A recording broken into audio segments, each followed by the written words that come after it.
With the Pixel 2 hyped up and the Pixel coming to almost a year old now, how does the previous generation, air quotes, 6P, the last of the Nexi, stack up in 2017? Hey guys, my name is Ryan Thomas with Failtech, and this is mine and others' thoughts on owning the Nexus 6P from Huawei in 2017. So there aren't really any standout issues with the 6P other than the visor bar at the top, at the back, which can smash even if unprovoked, so it can just smash due to heat or whatever, but no one I personally know has had this problem. The price of this bad boy on Amazon will be around £300, and you can get it on eBay for around £250 if you're lucky. It came out a year and a half ago, so it's really not that old. It's the same age as the iPhone 6s, which is by no means old and is still a fantastic flagship. The design of the 6P is a controversial one, as it has the odd black visor at the top. No matter what colour the device you buy it in, it will become as a black visor. It also comes in this blocky, solid, strangely ergonomic aluminium chassis that I very much like, but others prefer the glassy build of the S6 Edge or the more petite design of the 6S.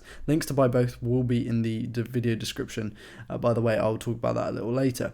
I actually really like the build of the 6P. I wasn't a huge fan of the chin and forehead on the front, but other than that I really enjoyed and appreciated the design. The visor I found added a bit of character to the device, and people kept asking me what phone is that, and I liked the strange nature of the design. It feels solid, a bit of a big phone for my average sized hands, and maybe I would say that individuals with small hands maybe go for something like the 5X, linked again in the video description. The screen of the 6P is considered more of a phablet size, however I don't see this as the case. It's 5.7 inches, which is smaller than the smallest Galaxy S8 and only slightly bigger than the relatively small S7 Edge. But this display is brilliant. It's QHD AMOLED, and it means that it shows infinite contrast and fantastic blacks. I really like the display. I don't think it, along with the 810, really help battery life. It's sure a lovely panel, gets bright, and is immensely sharp at 1440p. The camera on this bad boy is very similar to that of the Pixel in terms of its specs, meaning that it has a 12.3 megapixel sensor with f2.0 glass and the ability to shoot UHD video at 30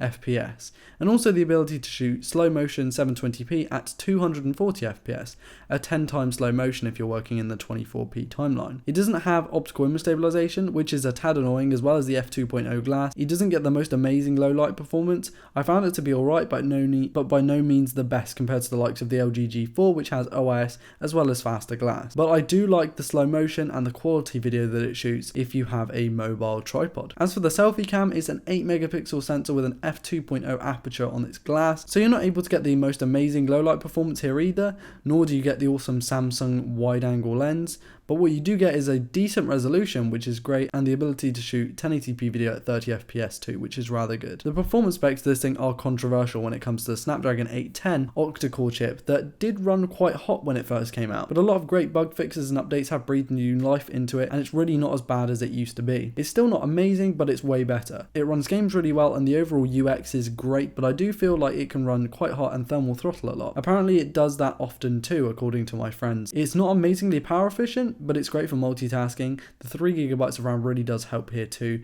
which is plenty for the stock software to run. Talking of the software, it's 7.11 Nougat, which is fantastic. It runs almost as smooth as it does on the Pixel, which is fantastic. I personally love the aesthetic, but the only B-roll I have is of Marshmallow, unfortunately, so I'm not able to show you its full potential. It runs smooth with clean animations and no bloat, as it is a stock software. You can install new ROMs and maximize its performance, but stock as is actually rather good. I do love the look of the stock app drawer and notification drawer too. The battery on this phone is a 3450 mAh cell, which on the face of things doesn't seem too bad, but as soon as you factor in the fact that it's smaller than the S7 Edge, which is a much sleeker and smaller phone, yeah, it's not amazing. You also have to consider the fact the 6P has a pretty decent size, high resolution display along with a power hungry Snapdragon 8 core processor. I personally don't find the battery life to be very good, and lots of others have had the problems as well, but of course with updates and with turning off features and installing custom ROMs you could maximize the performance here. The speakers on this device are fantastic. They are front facing in stereo, which ticks the two essential boxes in mobile phone speakers. This is one of the reasons to purchase this phone over the iPhone or Samsung devices. The port on this is USB Type-C, which is fantastic, but it is running at 2.0 speeds, which isn't amazing, but at least it's a push in the right direction when it comes to the Type-C universe. Second is the 3.5mm headphone jack, which is great to see,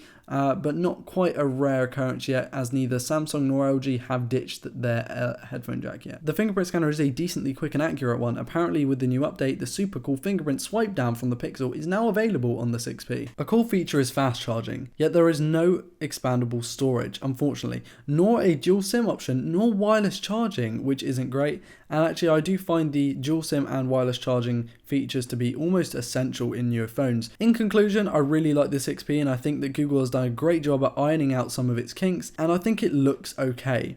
I would personally go for the iPhone 6s or Galaxy Note 5, links to both of those in the video description. And a note about that, guys, times on YouTube have been really tough for me recently, and so if you really want to support me without directly going out of your way to pay me money, I would really appreciate it if you bought something off Amazon with my recommendation, with my affiliate link in the description, as I do get a small kickback when you buy something, and you don't have to spend a penny more money, which is kind of cool. Well guys, that's it, and thank you so much for your continued support. Even when I can't create as much content as I'd love to, please like, dislike, depending on your feelings, and comment telling me your story of the 6P. Please subscribe if you're new around here to never miss a video like this one, and I will see you in the next one. Thanks for watching, guys. Peace.